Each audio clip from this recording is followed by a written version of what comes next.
Hi guys, EBPMAN here with Tablets for Me, and I wanted to share with you my experience with the new Nest Cam from Nest. These are things that you should know before you buy. So one of the things that I found that was a great improvement on the overall design of the camera, the actual mounting system or the actual holder for the camera, is that the camera neck can now swivel from left to right.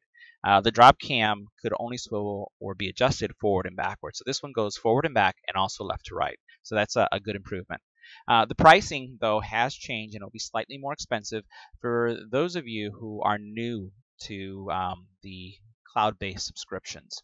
And for those of us that have existing drop cams, according to Nest's website, we're going to be grandfathered into the new pricing model, so that's good for us.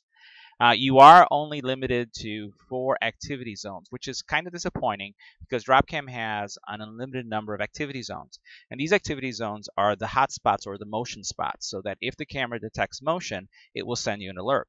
I use probably 9 activity zones as I have my cameras mounted on a second floor looking down to my backyard or to the front of my house, and I use them for specific areas. So this is going to be something that's sorely missed, and it's kind of disappointing. So I hope it's a short-term limitation and they address this soon. In order to get the improved movement recognition that new cameras have, you have to have a Nest Aware subscription. First of all, what you'll do is get from 7 days basic subscribers will be increased to 10 days. I think that's kind of one of the most popular subscriptions. So if you have it, it's just going to get a little bit better at the same price. For those of you that are looking for that movement recognition, because you don't have to subscribe to the cloud subscription, you can actually just install the camera and you won't have anything stored. But here, the face recognition capability is not that it's going to recognize a person by name, at least from what I understand, but the fact that it will ignore things like leaves flying by versus a person walking by. Also, there's depth perception that's supposed to be part of the improved recognition. So if you have, let's say, a door that you're focusing and someone walks in front of the door 30 feet from the door, you're not going to get an alert. You will only get an alert if somebody is actually touching the door or right on top of the door. So those type of features are going to require the Nest Aware subscription.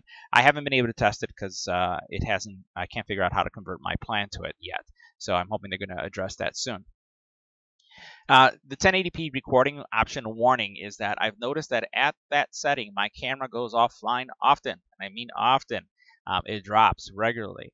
And my camera is located in the exact same spot as my previous camera. I have 120 megabit uploads and downloads. I have a $400 router that is, again, to support what I do here on YouTube.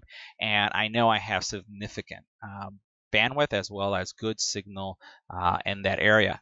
Reducing the actual resolution to 720p seems to correct the issue. But, hey, why have a 1080p camera if it doesn't work or you can't stream? I've also noticed that slower access and refresh at the 1080p. So I've noticed a lag on the website as well as a lag on the actual phone when trying to access the application and just getting my feeds at the 1080p configuration. One thing, if you want to experiment with this, is that out of the box it's set to 720p, which I guess they do that because maybe they knew about this limitation or they're concerned that people don't have good Wi-Fi signals or bandwidth.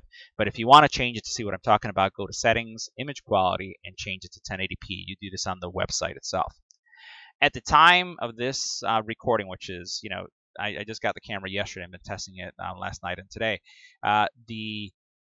All my cameras are in the subscriptions are in trial mode, which makes no sense because I actually have a yearly subscription plan. So this seems to be a bug, and I hope that they'll have this addressed really soon because I don't want to lose any of my recordings. But if something changes or not, I'll let you guys know through the YouTube channel. So this was my initial review and kind of what I thought you'd want to know before you buy the product or if you're considering to upgrade. If you have any comments or questions about this video, please leave it on the YouTube channel. And as always, don't forget to like, subscribe, and share. And if you have a specific question about the Nest Cam, leave it on the channel and I'll reply to it to the best of my ability. Thanks again for watching.